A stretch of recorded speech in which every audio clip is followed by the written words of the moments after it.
Welcome to the Nature Photo Guys podcast, where we talk about nature photography, from gear to our philosophies and everything in between. So grab a cup of coffee, sit back and relax. You're listening to Joe Desjardins and Chris Gibbs, the Nature Photo Guys. So Chris, how was your break, your holiday break? Wasn't too bad, Joe. Yeah, and it was a Happy New Year, I guess. And Happy New Year to you. Yeah, and Happy New Year, everybody out there.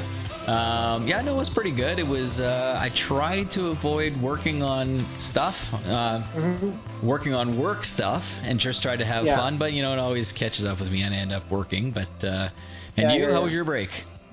I was quiet, nice and quiet. I didn't have to people. So that was kind of nice. I mean, of course, saw family and stuff, right? But sure. Under the guidelines, right? But no, it was quiet. Got to get out ice fishing on New Year's Day. Nice. Caught a bunch of fish with the niece and nephew and my brother. So that was a lot of fun. Very cool. Maybe we'll include something like that in one of our episodes, later on or something, Yeah. A little snippet of some ice fishing out there. So. Yeah, you bet. But other than that, it was good. It was a nice time to be off. Catch up on some editing. Clean up. Getting this office together. That kind of thing. So nice. It's cool. Yeah, I did a bunch of that too. The hard drive ends up getting fuller and fuller, and I ended up tidying that up a little bit. So that you're right, I did that as well. So that was definitely required. You get so many files and folders and projects, and if you don't actually organize that and catch up on that stuff, it's just it doesn't go well. Here's only 4 drives. Nice. and that's not the other 2. We should talk about that. Why don't we talk about that? File storage. Yeah, absolutely. That sounds good. Let's talk about the camera first. Okay. I use the fastest cards that I can to record my images, because a lot of times I'm recording video and I'm recording stills. And because my Lumix G9 can go up to 30 frames per second with electronic shutter, and my Canon 1DX Mark II can go up to 16 frames per second shooting JPEGs, 14 frames per second RAW, I need fast cards. Yes, right? you do. Okay. Yep. Now, the other thing about that is that both of my cameras have dual card slots. Okay. Yep. So on the Canon 1DX Mark II, I have a CF and a CFast card. Okay. My Lumix G9 has 2 SD cards. Okay. So this is what I've done. In the beginning, what I was doing was, let's say I had 2 64 gig cards. I would record my images so that once the 64 was full, it would go to the next one and record it, record more images on the 64. So essentially I had 128 gigs of data. Okay, and that was automated. Once it was done one, it automatically just continued on the other? That's right. Okay. That's right. Yep. But that changed. Okay. Mm-hmm. And that was a long time ago. But that changed mainly because I did shoot some weddings in between. Okay. I'm a very paranoid photographer when it comes to shooting weddings. Okay? Yes, don't blame you. That's why I don't shoot them. And also I've had cards corrupt on me. Yeah. So now 100% with the dual card slots, I have my images recording to both at the same time. So if I got 2 64 gigs or 2 128 gig cards in my camera, both cards are being recorded at the same time. So essentially I'm creating a backup in camera. That's funny. That's exactly what I do. I'm so paranoid as well. I do the exact same thing. And that's right. Because you know what? You can be out in the field and you get those once in a lifetime images, and that card does corrupt for whatever reason. And guys, it will corrupt. I'm going to show you something in a few minutes just to show you what I mean. But they will. It's not a matter that it's not going to. It's a matter of when it's going to. And there's no point in taking chances, right? No, 100%. I mean, when I first learned that lesson, I actually lost some video of a moose feeding in the meadow, right? Oh, okay. Yep. And it was, I wasn't too upset about it because I knew the video quality, I was a little shaky and all that kind of stuff. So it wasn't like a real heartbreaking thing, right? but still, I mean, it could have been a bear feeding on a carcass. Who knows, Yeah. right? Yeah. So it's that's not the point. But what I learned from that was no more. Recording to two cards at the same time. Just buy more memory, right? Yeah. And you're good to go. And you just when the cards fill up, take them both out, and then put them back in, right? Agreed. Put Yeah. a fresh set in. And it's always good to make sure that they don't have to be the same size, but it's always better to have them both the same size, like two 32 gig cards or two 64 gig cards in there. It just right. Equalizes it, right? So that's right. I've always done that. Now, yeah. Don't quote me on this, but I think if you put in like a 164 in the first slot and a 128 in the second slot, I think once the 64 fills up, I think you can't record anymore.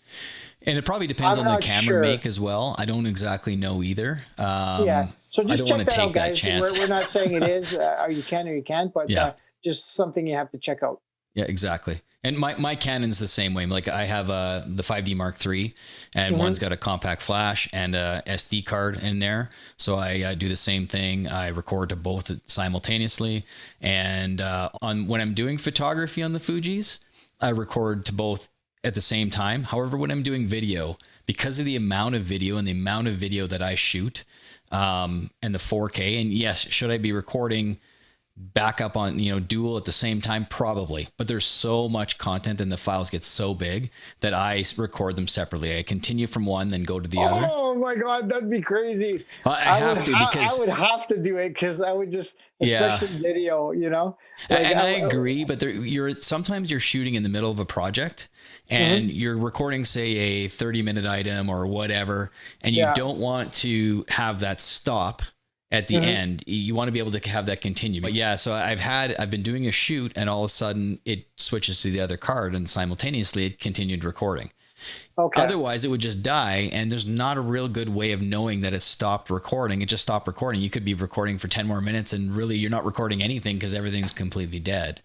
I see. Yes. So with video, is that how it works? Is that, you see, I've got it set, obviously with the cameras. I mean, once you run out of photo file storage space, you can't take any more images. Right. So will video continue to run if you run out of storage? It goes to the other card. Automatically goes to the other card. Yeah. But once the second card is full, you can't record anymore. Agreed. Yeah. The card could stop recording, and it looks like I'm recording something still, but I'm actually not recording anything anymore. The timer stopped counting, all that kind of stuff. But if you're not paying attention to that, if you're right in the middle of a shoot, it could catch you. So I do that way. Yes, it's not the most ideal thing. It completely goes against what you and I just talked about on the photography side. Completely. But so I'm sure it's going to get me at some point, but the moment, and I'm going to show you that, Chris. I'm going to show you some examples of what happened. Sure. Yeah. So, okay. So, once we, obviously when the cards are done, right? Okay. I use a thing, a storage device called the Pixel Pocket Rocket. Okay. And essentially it's a, it's made of fabric, and you roll out. Now this one's designed for CF cards. Okay. Okay. But I actually have it with my SD cards. Okay. I see. Yeah. So right here, once I'm done shooting, I'll take out another two cards. Okay. And these are 64 gig Lexar 150 megabyte per second cards. Okay. Like these, right? Okay. So when I take them out of the camera, what I do is I flip them. Okay. So when I put them into the Pixel Pocket, they're reversed. So now you can see that these are reversed and these ones are facing forward. So I know these ones have been used. Great idea. Okay. Yeah, I do the same thing. Yeah, that works perfectly. So what do you use, Chris? So I actually have a Pelican case that I use. And waterproof and all that kind of stuff. So I have all my cards. I use SanDisk Extreme Pro cards. So basically I have all these cards in here, and I do the same thing. As you can see, I flip this pair around because I've used that pair, and I know that I want to get home, transfer those cards, so I flip them around. So I keep them all in pairs, and basically I have some 64 gig cards, 170 megabit per second. I do have some 32 gig cards. This one's a 32 gig cards, 300 megabit per second. So it really depends on what I require it for. There, I've had come across the odd camera, Sony camera, that I was trying to record 4K 60 frames per second that I was borrowing, and my cards were too slow to actually record 4K 60 frames. Okay. So I keep these 32 300 megabit per second as backup just in case. But the speed also helps with transferring files and all that as well. And exactly. So it comes across good. But yeah, I do the exact same thing. I flip them around this way. I know exactly the ones I've used. So when I go to grab the next card, I'm not formatting something that I've just spent, a day shooting, and you don't want to do that. So. And that's the thing, guys. I mean, obviously you can get the fastest cards out there, but if it's not within your budget, you got to get something that's close, right? Like you buy the camera for the speed, right? And you want to try and maximize that. So you try and get the cards to match. But I mean, some of these cards can cost $300, $400, $500 each. Yeah, you know what I've kind of gotten the habit of also is yes, I do have a couple 128 gig cards. Now I use those specifically for video because like I said, I'm recording longer projects and they're building up time, that kind of thing. But what I've come to get in the habit of doing is I don't care if I have a 256 gig card or whatever. If I've got some 32 gig cards and 64 gig cards, that's fine because I can take once I'm done, they're full, I can take them and grab 2 different 32 gig cards. The reason I'm saying that is because if you're shooting all day or all weekend or on a big long trip on a 256 gig card and that card, gets corrupted, you've lost everything. But if you're using multiple smaller cards, you may not lose as much at the end of the day. Okay. So psychologically, that's how I tell myself. No, that's a good point. Cause here's the thing. I used to shoot a lot of weddings. I mean, a ton of weddings. Okay. Like back in the film days, I used to shoot 30, 40 a summer. Okay. Wow. Okay. But that was film. Okay. Yeah. When I transferred over into digital, okay, I was using, back then it was 8 and 16 gig. And if you had a 32 gig card, like, whoa, okay. Yeah. But for the longest time, I kept with those 8 and those 16 gig cards because with a wedding, and I'd fill up 3, 4, 5, 6, whatever, right? I'd fill up a whole bunch of them. But if one of those cards corrupted, then I would still have a good portion of the wedding left. Exactly. Okay. Yep. So I never would shoot a wedding on one, like say 128 gig card. Sure. Ever. Yep. Unless, of course, unless I have the backup, right? Unless I'm shooting to 2 cards. But then again, I probably still wouldn't do that. I'd probably shoot the 32 gig cards or 60, whatever I have, because you don't need the speed. You don't need like 30 frames per second shooting a wedding. I mean, you're shooting stills, right? Yes. Yeah. You're shooting 1 or 2 frames at a time, unless you're going for some special effect, right? So, but that's my paranoia, it's very similar, right? So, I mean, as long as you got a bunch of cards and you don't have to spend, like you say, you don't have to spend hundreds of dollars on massively sized cards. Buy the smaller ones and just get more. I mean, this one fits, like, I don't know how many yours fit. Mine fits 12 of them. So I don't know how many you can get in your pack, but they have. Actually, what I'm doing is I'm putting like 2 cards per section. Oh, okay, yeah. Like that's even getting like I said, more in these there. fit CF, right? So 2, 4, 6, 8, 10, 12, 14. I can fit 20 cards in here. Oh, good. If I want to, Sure. And I flip them over in pairs, like I said, right? Yeah. So. And it's funny, I actually do the same thing with the mini SD cards. This one here, I don't know if you can see this on camera, but they actually have a slot underneath the SD cards. Yeah, for sure.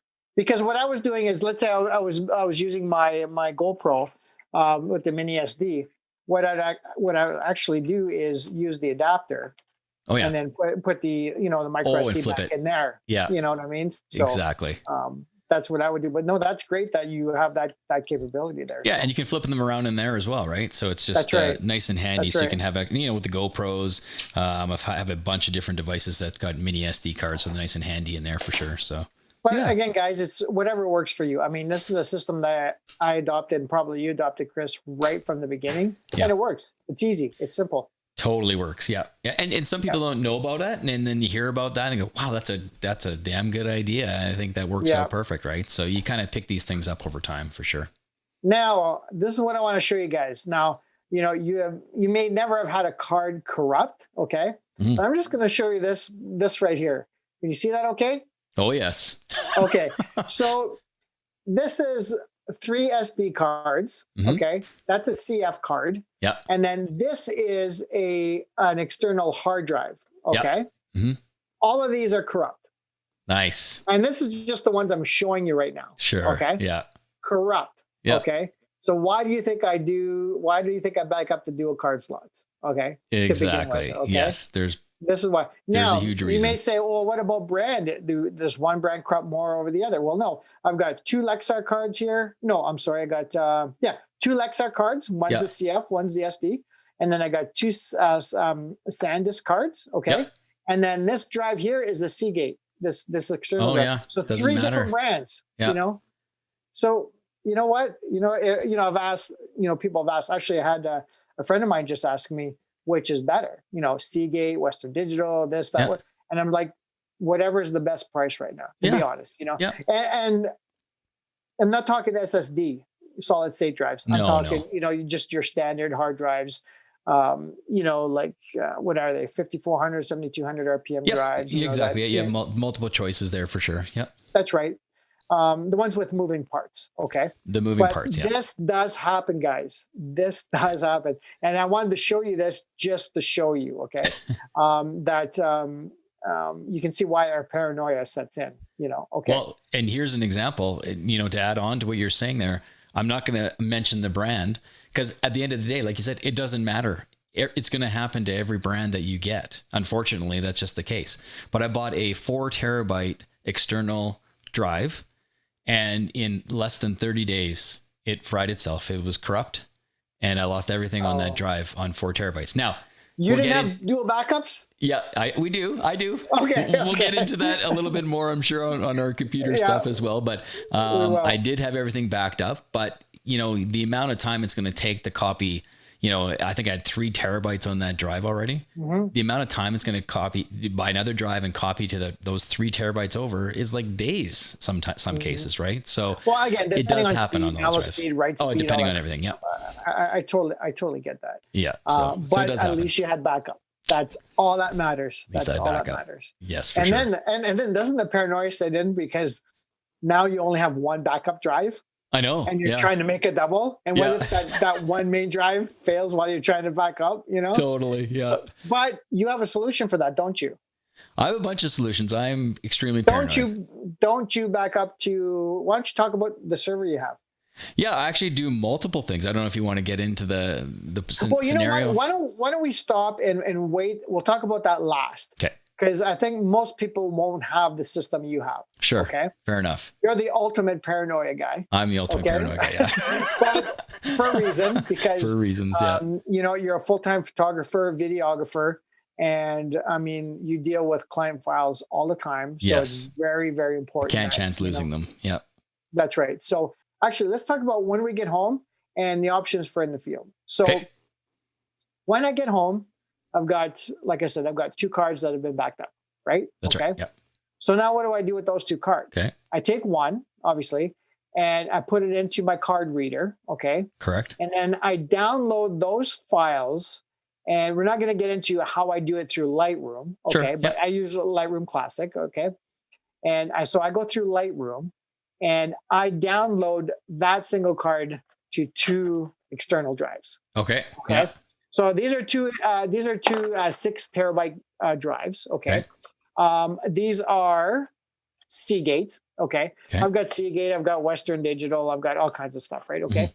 But these are 2 Seagate drives. Now you can see that. I don't know if you can see what it says, but one says 6 terabyte main. Okay. The other one says 6 terabyte main backup. Nice. Okay? Yep. So basically what I do is as I'm downloading the files through Lightroom, it's recording to both drives. Okay. So so it's automatically doing that. You've set it up so that just happens. Okay. So once I hit, import through Lightroom, do my little tweakings, as far as keywording and all that kind of stuff, and that sort of thing, which we're going to do in another video. Absolutely, But once I do that, it comes in and it's recording to both drives simultaneously. Okay. So I've got the main drive and I've got a backup drive. Okay. Okay. And then when that's done, then I feel better about taking those two SD cards, putting them back into my G9, right, reformatting, and going to shoot. Now, here's another point we should touch on. Yeah, okay, I was just this is going to be one of our tech tips or pro tips. Yeah, but whenever you should, after every shoot, come home, download, back up, put the cards back into the camera you're using, and reformat. You always want nice, clean cards to start. Yeah, because you may forget that, hey, as we get older, some of us, as we get older, we may forget that we've copied those over to the computer, right? Are you talking about me or you? Maybe both of us. I don't know. I'm speaking from experience. Oh, okay. Did I copy those, or why is You're right. Format immediately, and the difference is format those cards in the camera you're going to be using them in. Because the Canon, I have a Canon, I have a Fuji. The Canon cannot read the files that my Fuji takes. They're different format. They're both raw files, but they're different. Fuji and Canon handle them differently. That's right. So make sure you always format the cards in the camera you're going to use. And that's like right now I've got the G9 and the 1DX, right? So the 1DX takes the CFast and the CF. And the G9 takes the two SDs. So I never have that problem. Good. Yeah. But when I was shooting Canon, and I was shooting the 1DX Mark II, and I was shooting the 7D Mark II, they both use CF cards. Right? Yeah. And the 7D Mark II also use an SD. So I had to make sure I reformatted for the 1D and for the 7D just to make sure. You never want to have that. You never want to compromise anything, right? You just always want to make sure you got nice, clean cards for that specific camera. So you can go out and shoot with no worries. Like, there's peace of mind, right? Well, here's an example, right? If I were to put if I have a full Fuji card and put that into the Canon, it doesn't recognize that. It may recognize that there's space being taken, but it doesn't show me any images. Like it just says no images on this card. It just won't even read it. Yeah. It won't read it. It's a different file format for sure. Right. So how long is that going to actually take? You get one photo out of it for all I know. I don't know. So I just don't take those chances whatsoever. Yeah, exactly. So that's what I do. When I get home, I download, I go through Lightroom, and again, keyword, do all that kind of stuff. Yep. And then I've got dual backup. Cards can go back into the car, or the cards can go back into the camera, and I'm good to go. So that's the short version. Yeah. So when you copy the one card to both drives, do you make sure that you've got all the files off of that card as well? You're making sure. That's right. And then I'll just go into my what is it called for me? It's called I'm on the Mac through Finder. Yeah. And then just look at both drives and they're there. Okay, and then I'm good to go. Actually, if I see them on Lightroom, I'm still good to go. I don't really need to even go into Finder as long as they show up in Lightroom across my toolbar at the bottom, or I guess the film strip, or the grid view, or whatever you want to, whatever you're using. Then I'm okay to throw those cards back in and reformat and be ready to go. And the beauty part of it is if you do it as soon as you get home, you know what you just shot. So you're going to see it in Lightroom. But if you wait 2 weeks, you may not remember. So just do it right away. It's way better to organize that way. Yeah. So that's the basic backup. Okay. I'm going to just touch on this really quick, but I know we're not really going to get into it. But so once I find my keepers, the images that I want to set up for, for print or publication or any of that kind of stuff. Okay. I will take those and then I will back them up also to OneDrive. So I got cloud storage. Okay. And I also got, you want to talk about paranoid. And then I also got what's called my RAID drive. Okay. Yeah. Okay. Yeah. So this is a RAID system where, if you actually look inside, it's got 4 hard drives. Okay. Yep. And what happens there is, to explain the RAID system kind of quickly, what it does is one image would go across multiple external hard drives. Correct? That's right. Yeah. That's right. So what happens is, and this has happened to me once only. One of these hard drives, if one of these hard drives fail, you can actually remove it, put a new hard drive in, and then it kind of like repopulates and everything. Yeah, it rebuilds the server basically. It rebuilds the server, and that image isn't lost. Right? Correct. Yeah. It takes a number of minutes or a number of hours, depending on how much content you have. But you're right. That's at least right. you've saved yourself.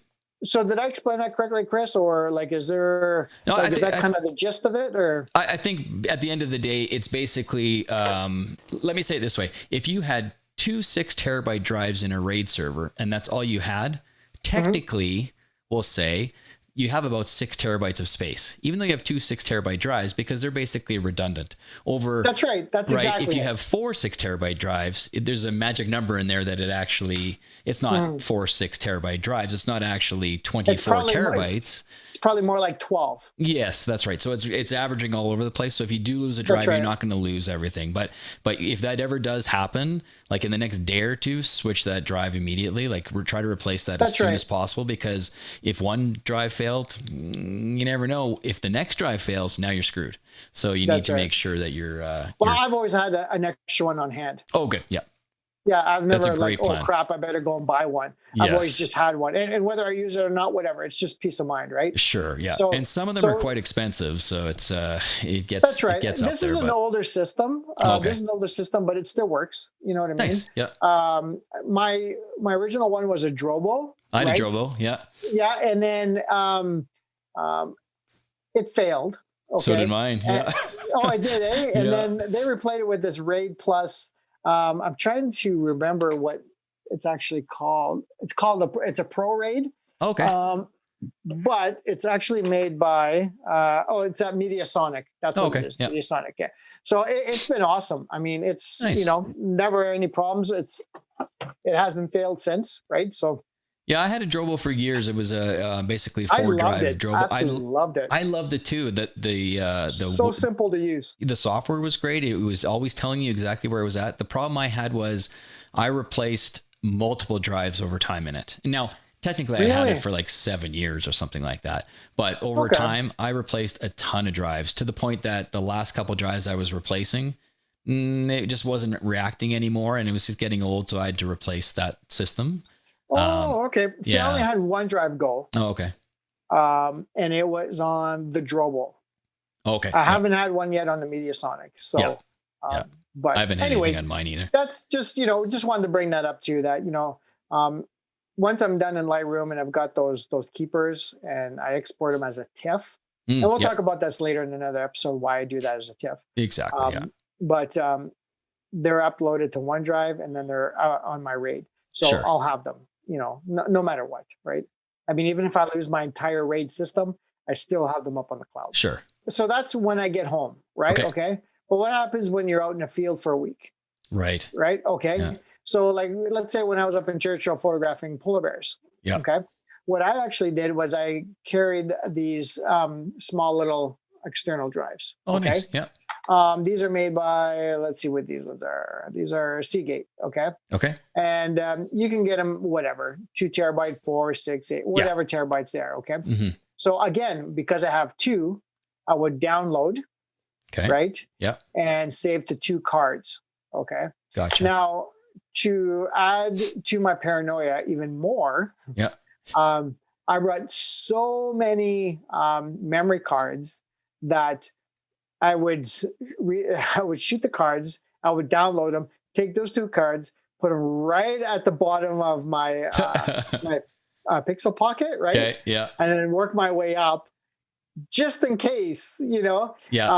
So what you're saying is you're not going to format those. I didn't format those. I just kept this way you got them as backup. Yeah. And I ended up with just over 14,000 images. Well, and I didn't have to format a single card. Nice. That's how many cards I brought with me. Okay? Nice. Yeah. So I had double backup on my 2 cards. Yeah. And then I had dual backups in here. Now, guys, that is extreme. I don't even recommend it, but because it was a once in a lifetime trip for me, well, maybe not once in a lifetime. I will definitely be going back up. Yeah. But because of where I was going, I just, not that I was super paranoid, but I just thought, I might as well go through the cards I had. Right. Yes. Oh, and then absolutely. if I had to go back to the original ones I shot, like the first ones I shot, then I would format them and continue going. Right. Yeah. But until you get home and get them back onto your server kind of thing, it's you're not comfortable, are you? And then here's the other option too, guys. I mean, if you have a Wi-Fi connection, and it usually takes a long time, you could have taken those files you shot for the day and backed them up to the cloud. But I know sometimes that could take hours, depending on your Wi-Fi signal. Right? Yeah, if you're in a hotel, they usually it's really slow signal, right? So that's right. Yeah. So I mean, I know, guys. I know we're talking about. We sound very, very paranoid, but in the end, I mean, a lot of times you just don't know what you got. Like, I mean, these are unique, once in a lifetime images sometimes, right? Yes. Oh yeah, for sure. Yeah. No, I totally agree. And you're not paranoid until some of these things start happening to you, and then you're excessively paranoid, and it will happen. Take it from Joe and I, it will happen. Hey, I've used computers that have just died completely, right? Exactly. So, and like I've showed you other drives, like obviously I've got 4 drives here, but there's actually 2 drives worth of data, right? Oh yeah, because they're backed up. These are backups of each of these. You know what I mean? Like, yes. So this is a backup of this. This is a backup of that. That kind of right. thing, right? So one key thing, Joe, that you've brought up, and I will too. I'll bring it up as well. But when you're talking about it, you're saying you're copying your files to external drives. You're not saying you're copying your files to your computer hard drive, are you? Oh, that's right. That's right. Because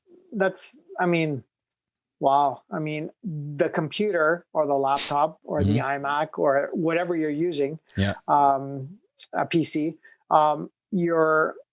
you need that hard drive space and that RAM to process images, to process video, right? Like on this I got a MacBook Pro, and it's only got a 500 gigabyte hard drive, okay? And it's basically just to do general things, right? It's basically for when I'm doing editing and that sort of thing. So I work from those hard drives, or actually work from the main hard drive, because the other backup drive is my backup, right? Yeah. But I'm working from that, so I'm not working from anything on my laptop. So that's a good point. Yeah, and that's key. That's key. I've had multiple computers, at work when I, was in the broadcast industry and all that kind of stuff, die just for no reason whatsoever. They just fried and they died. We had a whole batch. Our team had a batch of computers died within a month. These things happen. So always make sure you're backing up. I have a MacBook Pro as well. The only thing I keep on that MacBook Pro is the software, my email. That's right. Right. But the software. I'm the same. I'm the same. And I back up through Time Machine. So I've got a backup of what I got on there. I do have like some documents, like Word docs and some Excel spreadsheets and stuff. But the real important stuff, I've just kind of dragged them off onto an external drive, anyways, right? So and I love Macs. I love Macs. Apple devices, all that kind of stuff. I love them, but they fail too. I had a MacBook Pro. Within 8 months, it died. The battery blew up, explode. I don't know if you've seen the batteries expand before. They had to replace the trackpad, the keyboard, everything like that. Therefore, I had to go to get another computer. So can you imagine if you had 4 terabytes if you had a massive hard drive, all your content, all your files, all your software, that'd be a lot, and you could lose stuff. So you got to be careful, right? So that's right. Because a lot of our viewers aren't even shooting RAW, right? True so enough, a lot of our viewers are shooting JPEGs. So, with a 1 terabyte MacBook Pro, you could fit tens of thousands of images on that hard drive, right? Yeah. And then what happens if the MacBook fails like yours did, right? Yep. Okay. So that's why we're really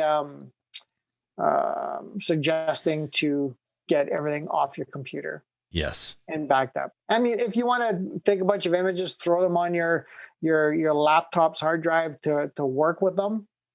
Because maybe the speed is a little bit faster because you're not going from the drive to working from an external hard drive, depending on that's right the read write speed and stuff like that. Yeah, that's fine. But get that stuff off your main.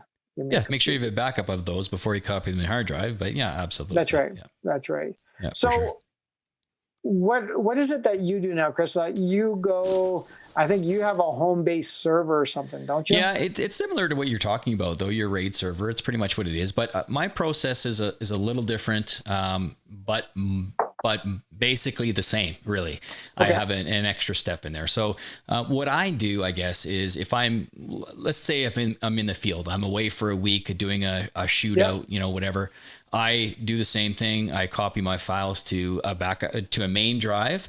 I have 4 terabyte Western Digital drives. So I have a main and a backup. I copy them to the main, then copy the video files or photos to the backup. So I have, they're there until I get home. I do the same thing with the memory cards. I don't delete them until I get home. That's right. Same scenario like we just talked about with your side. Yeah. When I'm home, what I do is I copy the files to the main drive. And then the moment that main drive sees the files, it automatically copies those to my server without me doing anything. It just happens. So the moment I copied it, I have a 7 terabyte Synology server. It's a 4 bay. I can't remember the model number at the moment. I'll put the image on the screen for everybody to see. Okay. But basically the beauty part of it is that I can add drives in there in the 4 bays, but if I need more, that's basically a PC built into the 4 bay RAID server. And then if I need more space, I just buy more bays, and I can basically chain them together. I can't remember how many I can chain together, but I can chain bays upon bays upon bays upon bays together. Okay. 5, 6, I can't remember exactly how many bays, but bays of 4 drive slots to make this massive server. The main one has the computer attached to it, but the next bays are just buying 4 extra bays to add the content to, and you still got to put hard drives in there. But the moment I copy a file to there, that server sees that I've directed the server to look at that external drive, and as soon as it sees a file, it automatically copies it over there. The next step is that the moment I then back up to the cloud, because the moment the cloud sees something on that server, it then takes that file and backs up to the cloud. So I'm a little paranoid, but working in the broadcast industry and seeing IT and all that, they always say you should have at least 3 copies of every file you own. So that's the theory that I go with, right? I have it on the external hard drive, I have it on the server, and I have it in the cloud. Something dies. Just like I was talking about before, I did have a 4 terabyte drive die. It wasn't the Western Digitals that I was talking about. That's why I'm using these now. It's a different brand. So you don't want to say which drives failed. Well, I can't. Like I said, it doesn't matter. Like for me, I hope you guys can see this, but I just taped these to the external drive, right? Yeah. You know what I mean? So that's just that's an SD, that's a CF. That's, I just taped them here just as a package because I'll show these in workshops and seminars just to say like, hey, Yeah. But I can bring it up. I'll bring it up because they're a great company. I love them as well, and they actually replaced the drive. So it's one of the Lassie drives. Right. So it's one of these guys. A bunch of those. Actually, they're over there. They're the Thunderbolt drives. Yeah. Yeah. That's got the cord attached right in it. Right. That's right. So it died in less than 30 days. I lost all the content, but because I back up the 2 drives. That's right. I basically approached the company and they sent me a new drive. So now this is my time machine backup. So that's what I use it for. Because I'm paranoid. Right. So, but what I do is I also, that main drive, because I ran into this issue where I had to basically copy that backup of my drive from the server back to a new drive, took like 3 days to happen. So what I've done was, it took a long time because I had just about 4 terabytes or 3.5 terabytes of content. So it takes a long time to go through the server. Depends on how fast your network is. It's not hardwired to my MacBook because I don't have a Ethernet jack on my MacBook, right? So it was all wirelessly transferring. So I'm sure that didn't help, right? Okay, that makes sense right there. Because the MacBook does. I don't have one of these adapters with Ethernet on it. I don't have one of these that the Apple MacBooks require. So it was wirelessly. So what I did was I invested in a piece of software called Chronosync. Okay. And Chronosync basically is a cloning tool. So I have the main and the backup that I'm talking about is when I put the backup attached to my computer, I got the main and the backup attached to my computer. I run Chronosync and it clones them together. So they just make them identical. So no matter what files. Okay. So can I just interject here? Yeah. So everything is off my main drive. Okay. So once I'm working in Lightroom and, when I work in Lightroom, my first run of edits is, say I have like 100 images. Yeah. I'll go through and let's say I'll cull 50 of them. Okay. 50 of them are deleted right away because they're out of focus or the exposure's off or they're just not very good. Okay. Yeah. So I'll delete those. Then I'll pick a few more, right? Yep. Or, whatever, I'll delete more. And then I'm down to say 20 images. Okay. Mm-hmm. Once I'm done editing and it's, saved to the Lightroom catalog, all that kind of stuff. Then I run a program called Super Duper. Okay. So similar to what yours is, Super Duper. And then what it does is it takes this drive. Okay. Yeah. And actually what it does is it clones this one to this one. So my backup is identical to this one every time I run Super Duper. Because even though this is a backup, I still don't want all the junky files on there, the files that I'll never look at, right? No, or else, I would run out of these way before I run out of these. Oh, because, sure. Yeah. Of all the files I've deleted, right? Yes. So my program is called Super Duper. Okay. And I think it's only available for Mac. It might be available for PC. I'm not sure. Okay. But what was yours called again? It's called Chronosync. And is that just for a Mac or PC? I don't know. I have a Mac, so that's what I use it for. But it's basically, it can do three different copying styles. The one I've used before is basically, here's the main, back it up, just copy it to the backup. But the other one that I like to use because of this situation, right, is basically it clones it. So in other words, if my main drive dies again, I just plug my backup in. And I'm off to the races again because every single thing is on this drive and it's just like before. Nice. And then I grab another one and it reclones it together. So it's basically, if I delete something off the backup or the main, the other one recognizes that and will equalize it to that scenario. So cool. I always have them looking identical. And I do that too. After a big edit, I'll run Super Duper and then just kind of, clean things up and make things identical. So and because the video files add up so much, there could be a terabyte of video files, right? So what I do is once I'm done a project, these are the main ones that I use to edit off of all these drives. When I'm done a project, I copy it to the server to a different location. Yes, this whole backup drive, not only do I clone them, you can't see the other one right now, but not only do I clone them, but I also back it up to the server in one location. But then the rest of the server I use as storage and archive content. So then I basically drag the project off to the server main location, and then it frees up space on here for more projects down the road. That's right. Okay. So the server is where really everything lives for me.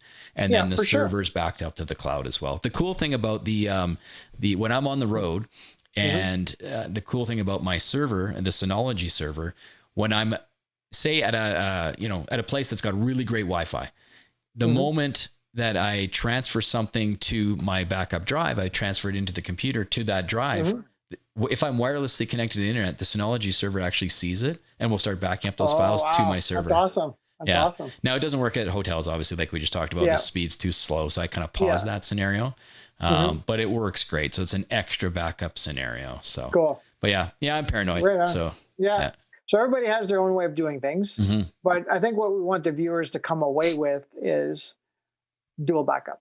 I mean, basically, in the simplest forms, 2 external hard drives, just in case. And, they actually say, right, to have one of the external drives off-site. They do actually. Yeah, it should be three separate locations, really, or whatever. At least one because what they're saying location. Is, let's say that my place burnt down. Yeah. Okay. So I should have a second one. Say at my brother's. Yeah. Just in case. Okay. Yeah. So that's why I have the cloud. Exactly. So that probably eliminates it for the most people if you're using that. Getting that hard drive and going off-site, but. Sure. When all this digital stuff first happened, it'd be like, back up, put it somewhere safe, that kind of totally. Yeah, absolutely. You kind of have to. You'd have to have physical drives at different locations for sure. I used to keep a drive at my parents' house just in case. That's why I have the server, but that is why I have the cloud, because I am paranoid. If the house burnt down, I could have, 100 terabyte server, but if the house burns down, it's all gone still, right? So that's right. But you have the cloud. But cloud space is expensive. So you know, look around. There are multiple options out there. Yeah. Some are more user friendly than others. The ones that aren't as user friendly are actually a lot cheaper to actually purchase the cloud space. So yes. okay, so what cloud-based storage do you use? So for my clients transferring files back and forth, because it's a user friendly scenario, I use Dropbox. Because you know, a lot of people use that. It's more of a user-friendly scenario. If people don't use computers very much, it's easy to get around, hit play on a video, look at photos, no problem. But for my massive cloud backup storage, I actually use a company called sync.com.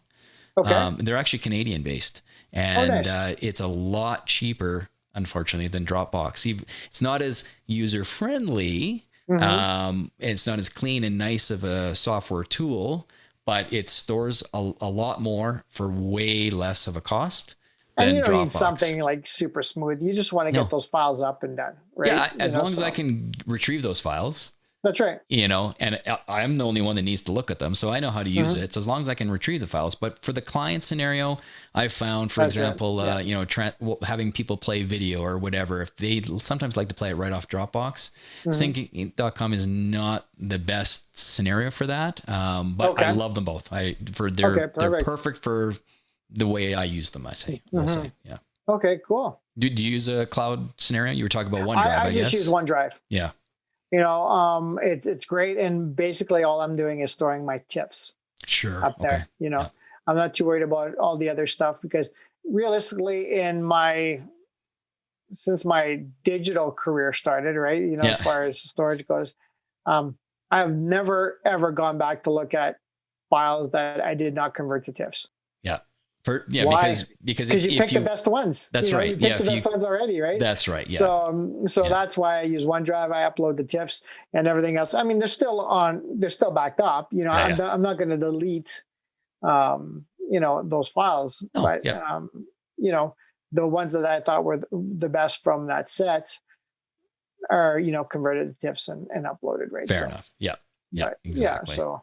I have like family photos and all that we've kept for years, and those are on the cloud, that kind of stuff too, right? That's right. So there's a whole bunch of stuff up there, but that's, you know, as far as what I use it for, it's mainly the TIFFs. So I use OneDrive. Yeah.